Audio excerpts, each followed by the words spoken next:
আসসালামু আলাইকুম দর্শক, আপনারা ইতিমধ্যে জানেন যে আওয়ামী লীগকে সাধারণ ক্ষমা ঘোষণা করলো বাংলাদেশ জামাত ইসলাম। জামাতে আমির তিনি বলেছেন যে আওয়ামী লীগকে তারা সাধারণ ক্ষমা ঘোষণা করছে।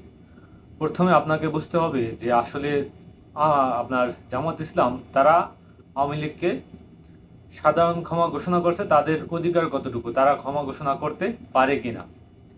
আপনি যদি জামাতের উপর দীর্ঘদিন যাবৎ যে অত্যাচার, নির্যাতন, নিপীড়ন, যে স্টিম রোলার যে চালানো হয়েছে জামাতের উপর, তাদের পূর্তি কেড়ে নেওয়া হয়েছে, তাদের নেতাকর্মীদেরকে গুম খুন করা হয়েছে, তো সেই জায়গা থেকে তাদের উপর যে অত্যাচার, নির্যাতন, নিপীড়ন হয়েছে, সেই জায়গা থেকে তারা হয়তো আওয়ামী লীগকে ক্ষমা ঘোষণা করছে। কিন্তু বাংলাদেশ আওয়ামী লীগকে ক্ষমা করবে কিনা, বা বাংলাদেশের অন্যান্য যে ছাত্র জনতার গণ অভ্যুত্থান বলেন বা বাংলাদেশ আপামর জনগণ বলেন, তারা এই আওয়ামী লীগকে ক্ষমা ঘোষণা করবে কিনা, সেটা কিন্তু অন্য একটা ব্যাপার। তো এই যে জামাত তাদেরকে ক্ষমা ঘোষণা করলো, এর কারণ কি? কারণ হিসেবে আমরা যদি বলতে পারি যে তারা বাংলাদেশের ভিতরে যে আওয়ামী একটা জনসংখ্যা আছে, বা আওয়ামী লীগের যে একটা রাজনৈতিক দল আছে, তারা তাদের প্রতি তাদের সহানুভূতি অর্জনের জন্য অথবা তাদের সমর্থন অর্জনের জন্য এই জামাত ইসলাম তারা সাধারণ ক্ষমা ঘোষণা করেছে। এখন সাধারণ ক্ষমা ঘোষণা করেছে, এটা জামাতের জন্য কতটুকু আপনার অর্জন, বা কতটুকু জামাতের জন্য ভালো হবে। বাংলাদেশের আপামর জনগণ, বিশেষ করে 90% মানুষ এই আওয়ামী বিরোধী, আওয়ামী লীগকে বাংলাদেশের রাজনীতিতে আর দেখতে চায় না।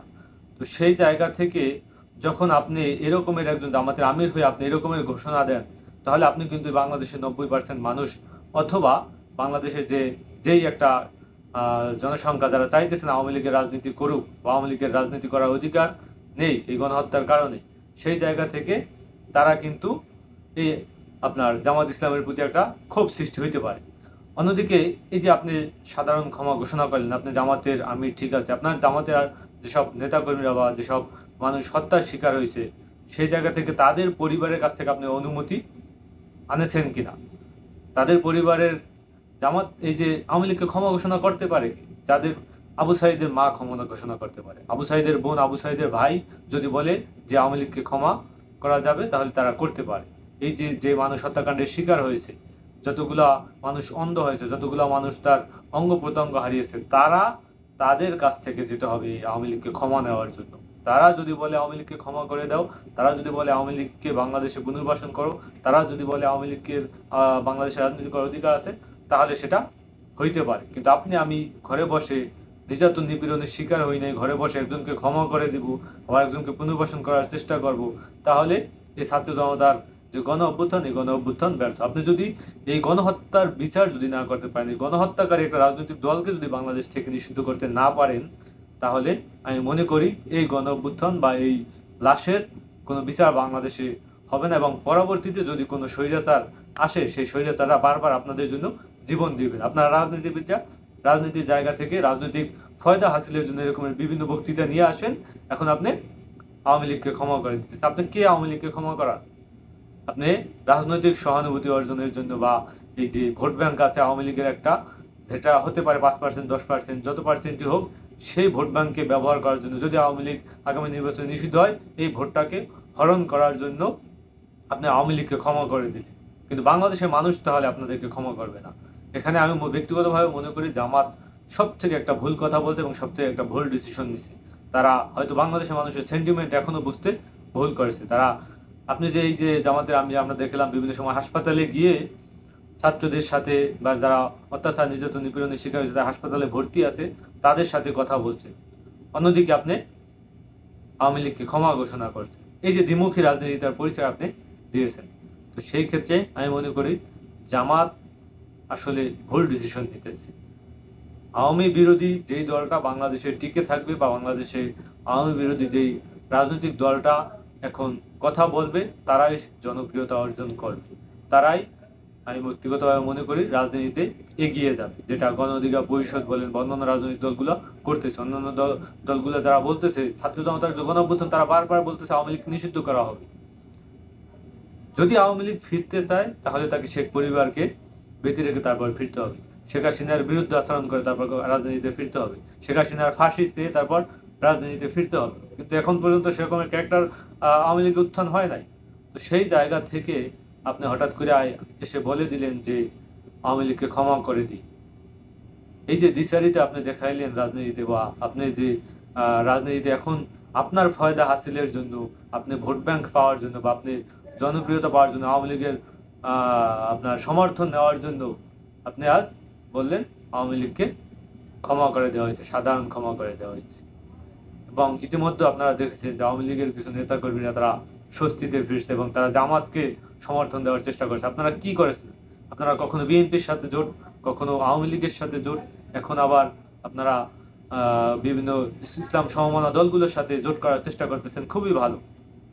কিন্তু এই মুহূর্তে এসে আওয়ামী লীগের ক্ষেত্রে কোনো কথা বলতে হলে আপনাদের হুঁশিয়ার হওয়া উচিত এবং হুঁশিয়ার হয়ে কথা বলা উচিত। বাংলাদেশের মানুষের, আমার জনগণ কি চায়, তাদের সেন্টিমেন্ট কি চায়, তাদের মনস্তাত্ত্বিক ধারণা কি, তারা কি করতে চায়, তারা কি আওয়ামী লীগকে বাংলাদেশের রাজনীতিতে পুনর্বাসন চায় কি চায় না, এগুলা বুঝে শুনে তারপর একটা কথা বলা উচিত। আমি মনে করি এই আওয়ামী লীগের 5% 10% মানুষের সমর্থন নেওয়ার জন্য যদি আওয়ামী লীগ এই জামাত এই কথা বলে থাকে, তাহলে এই যে ছাত্র জনতার গণঅভ্যুত্থানের মুখে যারা আওয়ামী বিরোধী তাদের যে একটা সমর্থন, তাদের ভিতরে একটা দল অবশ্যই আছে যারা বিএনপিকেও চায় না, আওয়ামী লীগকেও চায় না। এই দলটার যে একটা সমর্থন, সেই সমর্থন কিন্তু এই জামাত ইসলাম হারাতে পারে। এক্ষেত্রে জামাত ইসলাম যতটা না আপনার বেশি আপনার সমর্থন পাওয়ার যোগ্য বা যোগ্যতা অর্জন করার যে তাদের যে স্প্রিয়া, সেটা কিন্তু হারাতে পারে। তো সেই জায়গা থেকে আমি ব্যক্তিগতভাবে মনে করি জামাত ভুল ডিসিশন নিয়েছে এবং ভুল জায়গায় কথা বলতেছে। আওয়ামী লীগকে নিয়ে কথা বলার আগে যে কোনো রাজনৈতিক দলের ভাবা উচিত এবং বাংলাদেশের মানুষের, জনগণের যে ম্যান্ডেট, তারা কি চায়, তাদের কি মনোধারণা, সেগুলোকে পর্যবেক্ষণ বিচার বিশ্লেষণ করে তারপর আওয়ামী লীগ সম্পর্কে কথা বলা উচিত। আওয়ামী লীগ রাজনীতি করবে কি করবে না সেটা এই যে গণহত্যার বিচার হবে, বিচার হওয়ার পর বাংলাদেশের অপমর জনগণ, আইন বিচার ব্যবস্থা তারা ডিসিশন নিবে। অথবা এই যে হত্যার পরিবার, যেসব পরিবারের সদস্যরা বেঁচে আছে, যাদেরকে হত্যা করা হয়েছে, তাদের পরিবারের সদস্যরা ডিসিশন নিবে, তারা কথা বলবে। হয়তো তাদের ভিতরে একটা গোষ্ঠী হয়তো কিছুদিন পর আসতে পারে আন্দোলনে, তারা জাগ্রত হয়ে দেখা যাবে আবেদন করতে পারে যে আওয়ামী লীগকে সারা জীবনের জন্য নিষিদ্ধ করা হোক। তখন আপনি তাদেরকে কিভাবে ঠেকাবেন? তো সেই জায়গা থেকে আওয়ামী লীগের পক্ষে কথা বলার আগে আপনাদের ভাবা উচিত। জামাতকে নিয়ে আমাদের একটা ভালো ধারণা ছিল, একটা ভালো ধারণা সৃষ্টি হয়েছে যে জামাত ক্ষমতা আসলে অন্তত সুদ, ঘুষ, দুর্নীতি, বাণিজ্য এগুলো করবে না। কিন্তু এগুলো কি করতেছে? আপনি যদি ক্ষমাই করে যান, যারাই দুর্নীতি করবে, যারা লুটপাট করবে, যারা গণহত্যা করবে, তাদেরকে বারবার আপনি যদি ক্ষমা করে দেন, ক্ষমা করে দেন, ক্ষমা করে দেন, তাহলে এই দেশ গন্তব্যে পৌঁছাবে না, এই দেশ আপনি সঠিক জায়গায় নিয়ে যেতে পারবেন না।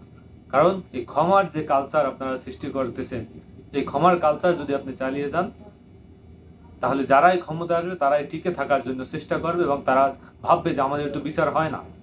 আজ জামাত আওয়ামী লীগকে ক্ষমা করে দিছে, জামাত যদি ক্ষমতায় আসে আওয়ামী লীগের একটা পুনর্বাসন করার চেষ্টা হয়তো করতে পারবে, বা এখনো করার চেষ্টা তারা করে, নাইলে তারা কেন ক্ষমা ঘোষণা করবে?